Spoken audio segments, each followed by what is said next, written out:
Boa noite, tudo bem? Boa noite. Que fraco, gente. Boa noite, vocês estão bem? Boa noite.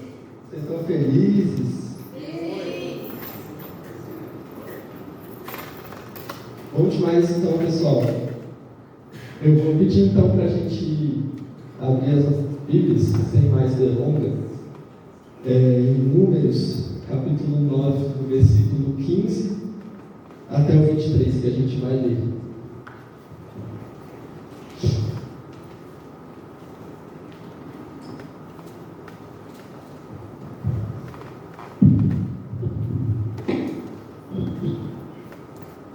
Beleza? Todo mundo achou? Números 9. Vamos lá. A partir do versículo 15, diz o seguinte: no dia em que foi erigido o tabernáculo, a nuvem o cobriu, a saber, a tenda do testemunho, e à tarde estava sobre o tabernáculo uma aparência de fogo até a manhã. Assim era de contínuo. A nuvem o cobria, e de noite havia aparência de fogo. Quando a nuvem se erguia de sobre a tenda, os filhos de Israel se punham em marcha, e no lugar onde a nuvem parava, aí os filhos de Israel se acampavam. Segundo o mandado do Senhor, os filhos de Israel partiam, e segundo o mandado do Senhor, se acampavam. Por todo o tempo que a nuvem parava sobre o tabernáculo, permaneciam acampados. Quando a nuvem se detinha muitos dias sobre o tabernáculo, então os filhos de Israel cumpriam a ordem do Senhor e não partiam. Às vezes a nuvem ficava poucos dias sobre o tabernáculo. Então, segundo o mandado do Senhor, permaneciam, e segundo a ordem do Senhor, partiam. Às vezes a nuvem ficava desde tarde até a manhã. Quando pela manhã a nuvem se erguia, punham-se em marcha, quer de dia, quer de noite, erguendo-se a nuvem, partiam. Se a nuvem se detinha sobre o tabernáculo por 2 dias, ou 1 mês, ou por mais tempo, enquanto pairava sobre ele, os filhos de Israel permaneciam acampados e não se punham em marcha, mas erguendo-se ela partiam. Segundo o mandato do Senhor, se acampavam, e segundo o mandato do Senhor, se punham em marcha. Cumpriam o seu dever para com o Senhor, segundo a ordem do Senhor por intermédio de Moisés. Amém. Então, o que está acontecendo aqui? Qual era o contexto desse momento do povo de Israel? O povo de Israel ele tinha acabado de sair do Egito, liberto por Moisés. E aí, nesse momento, eles estavam no deserto, peregrinando a caminho da terra prometida por Deus.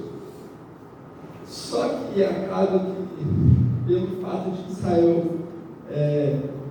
desobedecer muitas vezes Deus, esse tempo que Israel deveria passar no deserto acaba se prolongando. Eles ficam no deserto peregrinando em busca da terra prometida, por muito tempo. Só que o que acontece? Durante todo esse tempo, Deus vai tratando Israel, porque Israel estava no Egito, estava sendo escravizado no Egito, e por lá eles passaram por situações complicadas. O faraó estava implicando com o povo de Deus, estava botando eles para trabalhar, e mais trabalho, e eles estavam passando por aperto. E quando Moisés, milagrosamente, com os vários milagres que Deus fez para que o povo fugisse de Israel, o povo fugisse do Egito, aí eles saem de Israel, só que a situação não melhora de imediato, como alguns israelitas achavam que ia ser. Eles pensavam: agora a gente saiu do Egito, Deus fez vários milagres, Deus humilhou o faraó, então agora a gente vai para a terra prometida e vai ser só coisa boa. Só que não era assim, porque no deserto eles foram tratados por Deus e começou um processo que não é tão fácil. Esse processo de você entender como que é a vontade de Deus para a sua vida. Porque eles, depois de passar tanto tempo no Egito, ficaram com o coração calejado, ficaram com hábitos estranhos. Não era aquela forma que Deus queria que eles vivessem na terra prometida. Então Deus tem que tratar eles, ensinar eles a como era a forma que Deus queria que eles vivessem. E isso não é fácil. Uma das coisas que Deus pede é que eles erguessem um tabernáculo. Esse tabernáculo seria onde está a presença de Deus. Ficaria ali no meio do arraial de Israel, para simbolizar que a presença de Deus estava no meio daquele povo. E aí, conforme a gente leu no versículo 15, no dia que foi elegido o tabernáculo, uma nuvem cobriu o tabernáculo. E essa nuvem era a nuvem da presença de Deus, né? A presença de Deus estava naquela nuvem. E a partir desse momento, o povo de Israel começa a ter um relacionamento com essa nuvem, como a gente leu. A Bíblia diz que quando a nuvem se movia, eles se moviam.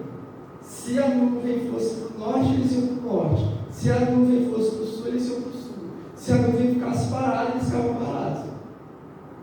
Se a nuvem ficasse 1 mês, 6 meses, 3 anos parada no mesmo lugar, eles ficavam naquele lugar. Se a nuvem ficasse um dia, eles ficavam somente um dia e iam segundo a nuvem. E durante todo esse tempo, Deus estava tratando Israel. Deus passou leis, Deus passou regras, Deus passou mandamentos para que o povo de Israel seguisse. E a gente está tendo um grupo de leitura da Bíblia, né? E a gente acabou de terminar recentemente o Pentateuco, né? Que são os primeiros 5 livros da Bíblia. E lá tem muitas leis, muitas dessas leis, dessas normas estão lá. São muitas coisas, muitos detalhes. E é impressionante, porque hoje a gente lê e fala, nossa, por que são tantos detalhes, por que são tantas leis, por que são tantas coisinhas chatas? Mas a gente estava debatendo lá no grupo como que até nessas leis, Deus mostrava o seu cuidado com o povo, com coisas que na época não existiam, né? Que era cuidado com a higiene do povo, cuidado com a saúde pública, cuidado com a forma que eles tratavam o órfão, o pobre, a viúva, o estrangeiro. E por mais que hoje em dia a gente lendo essas leis, a gente fala, nossa, que lei rigorosa, para aquela época, as leis que regiam o povo de Israel eram leis muito boas, assim, comparadas com as leis que regiam os outros povos daquela época. Dificilmente você ia achar um povo que acolhia o estrangeiro. O estrangeiro era escravo. Dificilmente você ia achar um povo que acolhia a viúva, que acolhia o órfão. Dificilmente você ia achar um povo que perdoava dívidas, igual na lei dizia que a gente tinha que perdoar as dívidas dos nossos irmãos. Inclusive, tinha no 7º ano, né, tinha uma lei que falava que todas as dívidas tinham que ser perdoadas.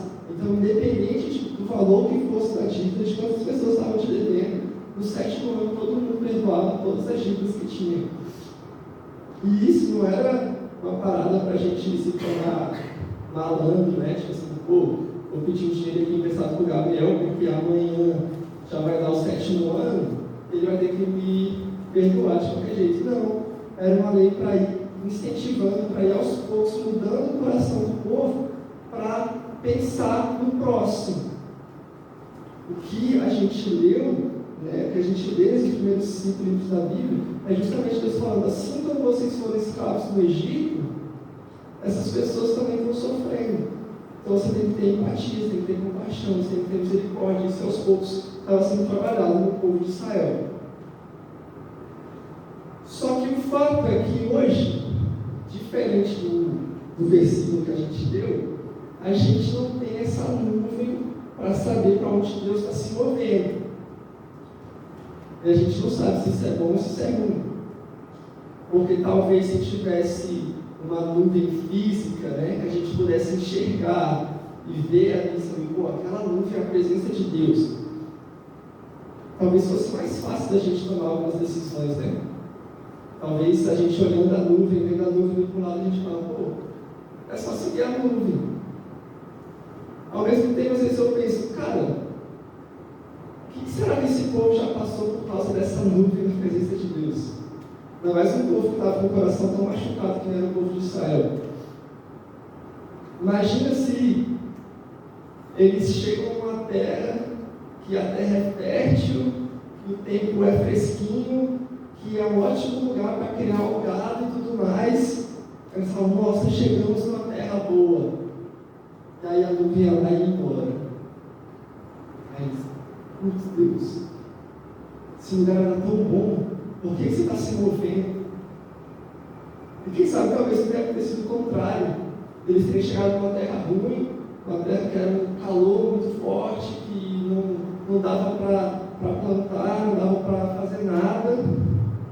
E aí eles olhavam para a nuvem e a nuvem permanecia lá. Eles falavam, Deus, vamos embora daqui, porque você está nesse lugar. Então assim,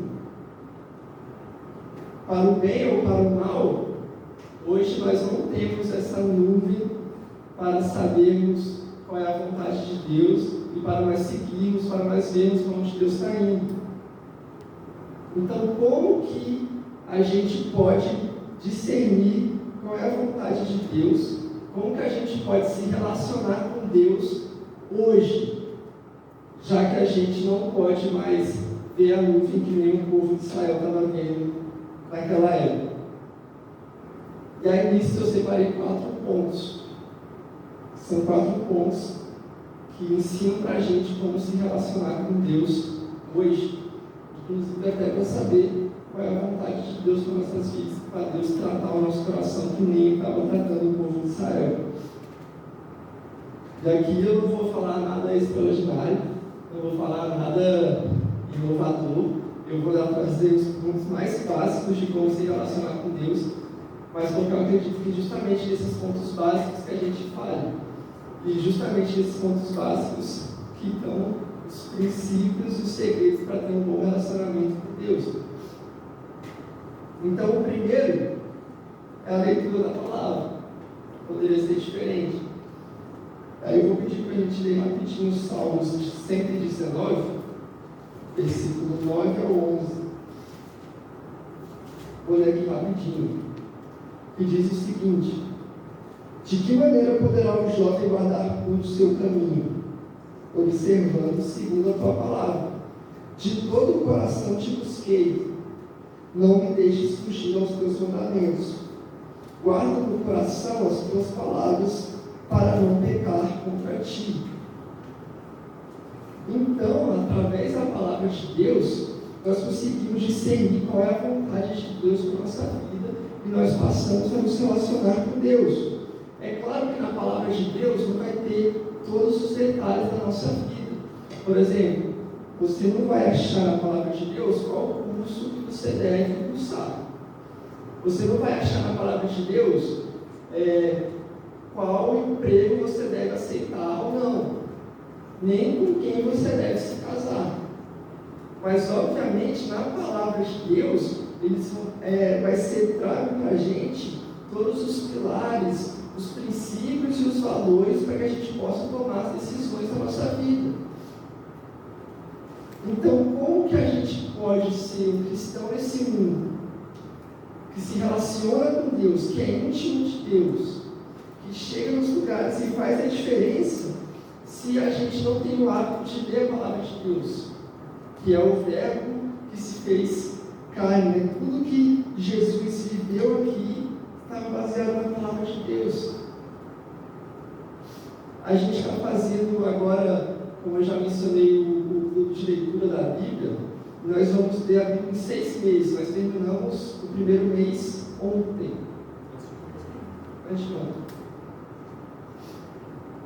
E aqui eu não estou falando para você entrar nesse grupo. É claro que se você quiser entrar nesse grupo, pode entrar. Você seja bem-vindo e entre nessa pegada com a gente. Mas às vezes você pode começar agora um plano de leitura de 9 meses até o final do ano. Ou se preparar para um plano de leitura de 1 ano, para você terminar em março do ano que vem. Mas o fato é que não pode passar o tempo sem que você esteja lendo a palavra de Deus.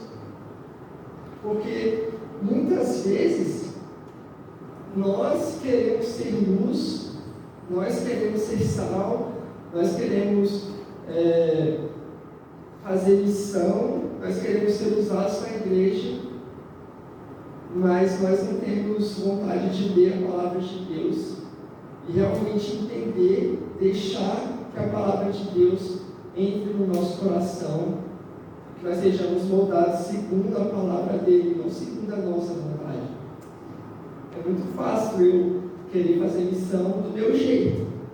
Difícil é fazer do jeito que Deus quer.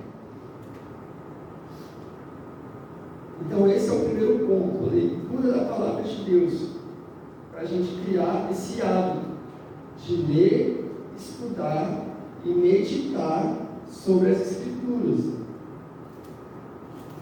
Inclusive, isso é uma boa dica de como começar a ler, né? Às vezes você, devido a uma rotina, não tem tempo para ler muitos capítulos, mas nem é necessário às vezes ler muitos capítulos.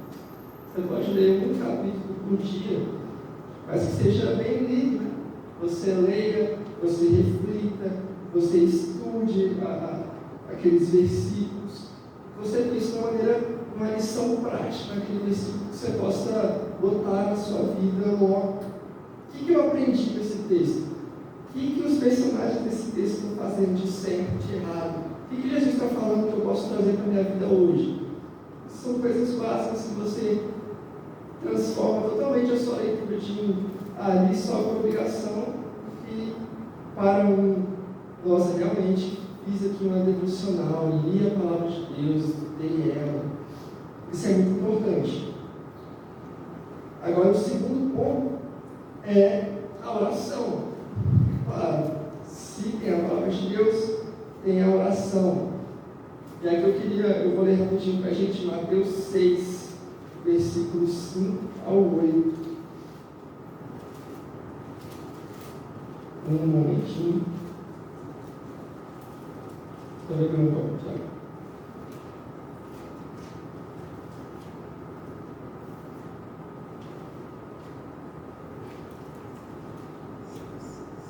Mateus 6, versículo 5 diz assim: E quando orardes, não serei como os hipócritas, porque gostam de orar em pé nas sinagogas e nos cantos das praças, para serem vistos pelos homens. Em verdade vos digo que eles já receberam a recompensa. Tu, porém, quando orares, entra no teu quarto e, fechada a porta, orarás a teu Pai que está em secreto, e teu Pai que vem em secreto te recompensará.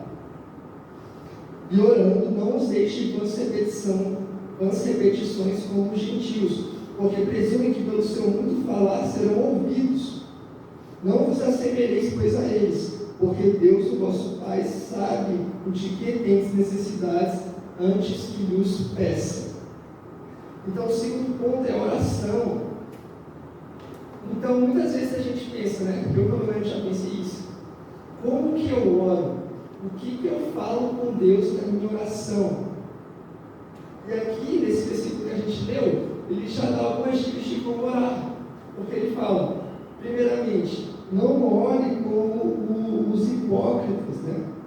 Que eles ficam orando com palavras bonitas na frente de todo mundo, para todo mundo achar que eles são mais santos, que eles são melhores. Esses eles já receberam a recompensa deles. O que eles queriam era serem vistos, então ali sendo vistos. Parabéns. Mas quando você for orar, vai para o seu quarto, fecha a porta, vai para um lugar isolado, fica ali com Deus. Eu tinha essa questão do quarto, né? Porque quando eu morava no Mangueiral, eu não tinha quarto. Falei, cara, como é que eu morava no quarto? Mas as paradas de quarto não é necessariamente um quarto, né? E está falando a respeito de você ir para um lugar realmente sozinho, que você possa ficar ali só você e Deus, em silêncio, sabe? Para você realmente se conectar ali. E quando você orar, não fica usando de vãs repetições, como se você ficasse falando sempre a mesma coisa, repetindo. Aí ele fala, por quê? Porque Deus já sabe o que você quer, antes mesmo de você pedir. Então, você não precisa ficar fazendo o checklist para Deus como se Ele não soubesse das suas necessidades. Ele sabe das suas necessidades. É claro que quando a gente pede algo para Deus, é porque realmente a gente está colocando o nosso coração naquele pedido e falando, Deus, passando por isso, estou passando por aquilo. Deus está sempre ali para nos ouvir. A Bíblia fala que Deus ele se inclina para ouvir a nossa oração. Então, quando a gente ora, claro que é uma linguagem figurativa, mas é como se Deus estivesse se inclinando para ouvir a gente melhor. Ele tem prazer em escutar os nossos pedidos. Mas o fato é que na oração, você tem que se abrir com Deus. Então você pode engrandecer a Deus. Nossa, Deus, você é um Pai maravilhoso. Eu tenho sentido o seu cuidado na minha vida. Como é bom estar nos seus caminhos. Você pode agradecer a Deus. Deus, obrigado por emprego que eu consegui. Deus, obrigado que eu passei na prova, que eu estava com dificuldade, que eu estava com medo. Deus, obrigado por qualquer outra coisa, pela vida. Você pode falar até as suas indignações com Deus. Você vê os salmos, quantas orações ali, o salmista, são orações falando: Deus, por que isso está acontecendo comigo? Deus, por que eu estou passando por tal dificuldade? Deus, por que eu estou sofrendo essa injustiça? Então não tem, qual que é o jeito certinho de orar com Deus? Não, basta você colocar o seu coração ali diante dele e ser sincero, e deixar que ele fale com você também na oração.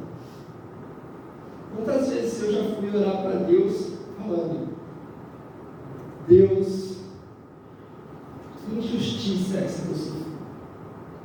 Deus, aquela pessoa, caralho, eu fiz tudo certo, eu fiz tudo bonitinho, e veio o cara lá e estragou tudo. A oração mais recente, né? Caraca, Deus, a minha esposa não me entende. Eu estou aqui me esforçando, meu Deus. E aí depois da oração, ali falando com Deus, eu já saio com o coração diferente. Aí eu já saio: poxa, mas eu também estava irritando minha esposa, né?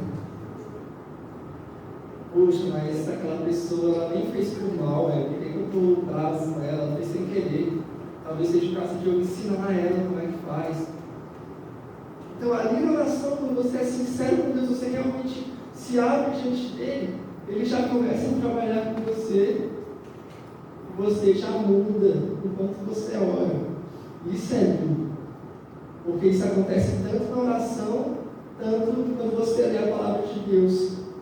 Quantas vezes você já não foi humilhado pela palavra de Deus? Você vai ler a palavra de Deus, aí você lê lá: perdoa 70 vezes 7. Hoje mesmo, com raiva de uma pessoa, né? E assim a palavra vai te moldando e a oração vai te moldando.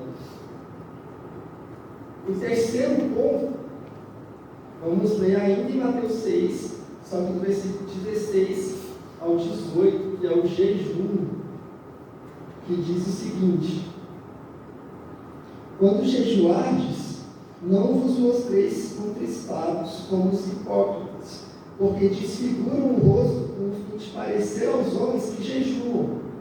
Em verdade vos digo que eles já receberam a recompensa. Tu, porém, quando jejuares, unge a cabeça e lava o rosto, com o fim de não parecer aos homens que jejuas, e sim ao teu Pai em secreto. Teu Pai que te vê em secreto te recompensará. Então, uma coisa que eu acho interessante desse versículo é que ele começa falando, né? Jesus está falando assim aqui.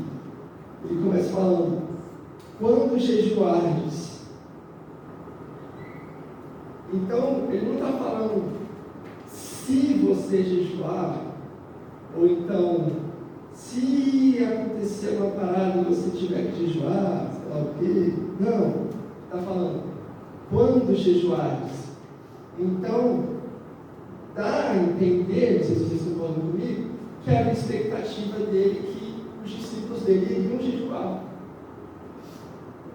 Mas o que é o jejum? Eu não vou ser muito demorado nisso, mas muitas vezes a gente trata o jejum como se fosse uma barganha com Deus, né? Então eu vou jejuar porque eu estou precisando de uma resposta, eu vou jejuar para Deus me dar a resposta. Eu vou jejuar porque eu estou precisando de um milagre, então com o meu jejum, Deus vai ficar tocado ali com a parada e Deus vai mandar aquele milagre para mim. Não, Deus não é um Deus de barganha. Deus não é um Deus de trocazinha. Ele fica, não quero, mas se você jejuar, quem sabe eu faço. Não, Deus não é disso. Então, para que a gente jejua? A gente jejua para nós nos aproximarmos de Deus.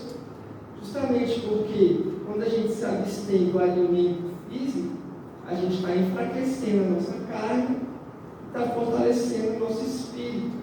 E assim a gente se conecta com mais facilidade com Deus.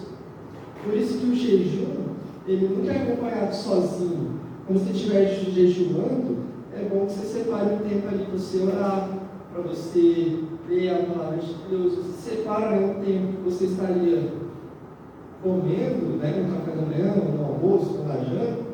Você separa esse tempo para ir orar, buscar Deus, lendo a palavra e orando.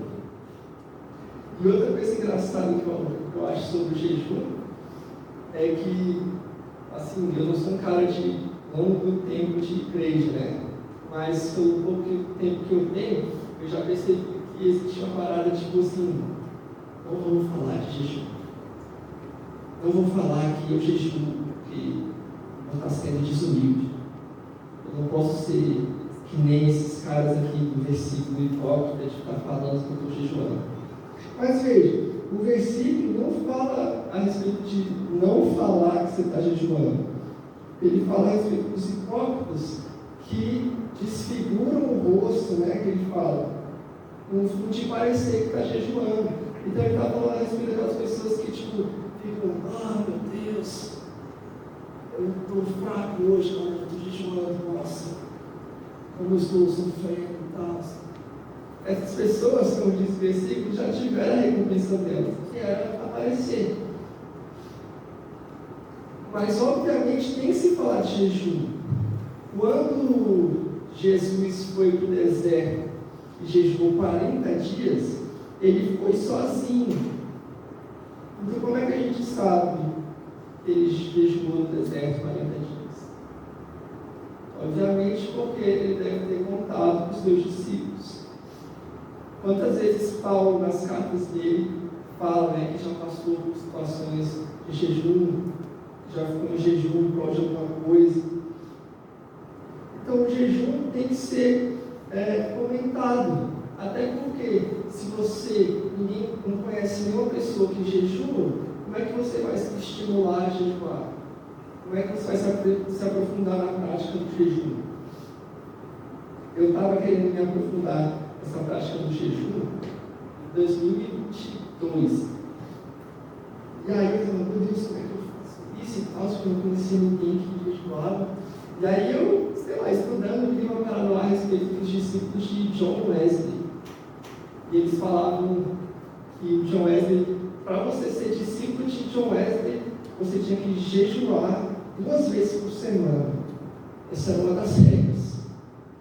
Claro que tinha outras regras lá que ele botava, tinha que orar, sei lá quantas horas, tinha que orar, enfim, tinha uma série de requisitos. Mas um dos requisitos era esse, tinha que orar 2 vezes por semana.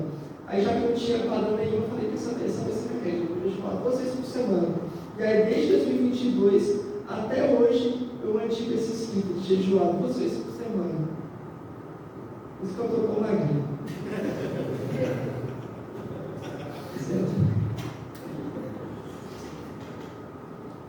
Mas por que eu estou falando isso? Simplesmente para ter uma pessoa que vocês possam falar, pô, esse cara jejua, por que eu não posso jejuar também? Jair, como é que você jejua? Ué, deixando de comer. Aí o que você faz? Nesse tempo que eu falei, eu vou lá, eu oro, eu vou lá ler a Bíblia. E você vai? Vai. E você vai para o trabalho? Eu vou para o trabalho. E você vive normalmente? Vive normalmente. Ninguém morre. É simples, é fácil. Então, de verdade, se você tem interesse por essa prática, vamos conversar. Não que eu seja uma referência também, mas eu gosto de passar vídeos e livros de pessoas que são referências para você estudar sobre o assunto. E agora, vamos para o quarto e último ponto, que é o ponto que está no próprio versículo que a gente leu, de Números 9, lá no começo, que é viver em tendas. Vou explicar. O povo de Israel, como a gente leu lá no começo, ele vivia seguindo a nuvem. Então, sempre que a nuvem se movia, eles se moviam. Só que esse estilo de vida, ele só era possível porque o povo de Israel vivia em tendas. E aqui eu não estou falando do tipo, cara, larga sua casa, o seu apartamento, vamos todos viver em tendas. Não. Eu estou falando do princípio que estava por trás disso, que era, o povo de Israel ele não podia construir estruturas, não podia levantar cidades, porque obviamente seria primeiramente um desperdício, porque se a nuvem ia se mover mais cedo ou mais tarde, não fazia sentido gastar recurso, energia para construir uma cidade se eu ia ficar ali. E outra coisa, porque eles corriam o risco de se apegar a uma terra, de se apegar a uma cidade e não a Deus. Curiosamente, é um risco que nós corremos hoje em dia. Hoje em dia, nós temos que olhar com cuidado para aquilo com que nós temos nos apegado. Porque muitas vezes, o nosso trabalho, a nossa carreira, pode estar tomando o lugar de Deus em nossas vidas. Muitas vezes, a nossa casa, o nosso projeto aqui de vida, pode estar tomando o lugar de Deus nas nossas vidas. E o povo de Israel, ele estava se apegando a Deus justamente porque eles ficam em tendas, ou seja, eles estavam segurando as coisas com mãos leves, justamente para que quando chegasse o momento certo, eles pudessem deixar as coisas irem, conforme a vontade de Deus. Eu lembro que quando Deus me chamou para ser missionário, eu falava, Deus, eu vou largar tudo por você. Cara, se você me chamar agora para ir para a África, eu vou, Deus. Mas obviamente era muito fácil largar tudo, porque com 18 anos eu não tinha nada. Mas agora, se Deus me chamasse amanhã para largar tudo e ir para a África, será que eu aceitaria? Se fosse a vontade de Deus? Com certeza eu pensaria, Deus, mas o meu emprego? Deus, mas como é que eu vou sobreviver lá? É minha casinha, é meu carro. A vida está tão boa aqui, está tão confortável. Será que eu iria? Então esse tópico de viver em tendas fala sobre isso, sobre se apegar ao que era relevante. A coisa mais importante ali para aquele povo, por mais que eles passassem dificuldades, o alento que eles tinham, o conforto que eles tinham, era saber que Deus estava com eles. Por isso que quando a nuvem se movia, eles se moviam junto com ela. Tem uma frase que eu acho muito maneira, que eu até mandei no livro de leitura da Bíblia, que fala que o povo de Israel era uma lembrança para o mundo a respeito da fidelidade de Deus. Então, quando o mundo olhava para o povo de Israel, eles falavam, caraca, o Deus desses caras é de verdade, ele é real. Porque esse povo que não tem nenhum lugar para morar, que vive em tendas, eles conseguiram fugir do Egito, humilhar o faraó, sobreviver no deserto por vários anos, sem nem saber o que ia comer no dia de amanhã. Isso é verdade, né? Que Deus mandava o maná do céu, que a Bíblia fala que ele mandava o maná de cada dia. Então, assim, caiu o maná de hoje, era o que você ia comer hoje E amanhã você ficava, será que vai cair de novo? Caía. E aí, dentro do povo de Israel, tinha uma tribo que era diferente de todas as outras, porque as 12 tribos, né, que faziam a composição de Israel, 11 delas iam ter a sua herança, né, que era um pedaço de terra ali que foi dividido. Mas tinha uma tribo, que era a tribo de Levi, que Deus fala, vocês não vão ter herança, porque eu sou a herança de vocês. E era justamente a tribo que lidava com todas as questões ali do tabernáculo, né, que era a tribo de sacerdotes. Então eles eram os mais zelosos com Deus, eles são os que tinham mais cuidado com as coisas de Deus.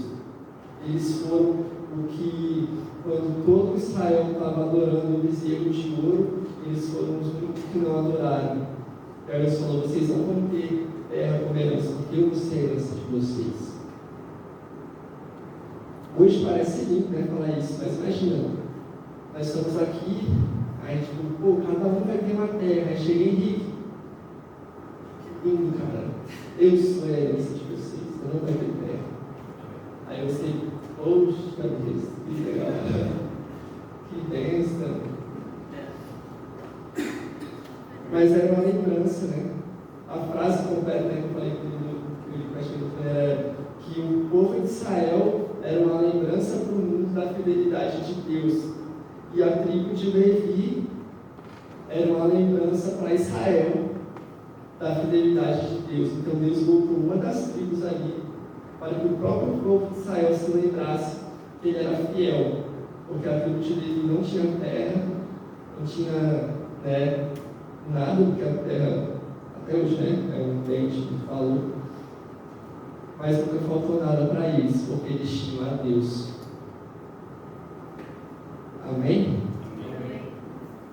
Então é isso. Eu vou orar para encerrar, e depois a gente vai ter um momento de oração. Mas enfim, eu vou orar primeiro e depois eu explico como que vai ser. Amém. Pai, em nome de Jesus, muito obrigado, Jesus, por mais um dia de vida que o Senhor nos concedeu. Obrigado, Pai, porque graças à sua morte na cruz, Pai, e a sua ressurreição, nós podemos ter livre acesso a Ti hoje, Pai. O Senhor não é um Deus distante, mas o Senhor é um Deus que está perto, Pai. Nós podemos nos relacionar contigo, Jesus. Então, Pai, que a gente possa estar colocando em prática, Jesus, essas coisas que nós aprendemos hoje, que nós possamos nos engajar na leitura da Bíblia, que nós possamos nos engajar em oração, que nós possamos, Pai, começar a prática de jejum, Pai, mais constantemente, que durante todo esse tempo, Pai, o Senhor possa estar construindo no nosso coração aquilo que verdadeiramente importa, Jesus, que é estar junto da Tua presença, Pai. A gente vive num mundo, Jesus, que exige muito de nós. Nós temos contas para pagar, nós temos sonhos, nós temos projetos, nós temos que estudar, mas que nada disso, Pai, roube o que verdadeiramente importa, Pai. É estar vivendo conforme a Sua vontade, Jesus. É estar te seguindo onde quer que o Senhor esteja, Pai. Então, em nome de Jesus, essa é a nossa oração, Pai, nós fazemos no nome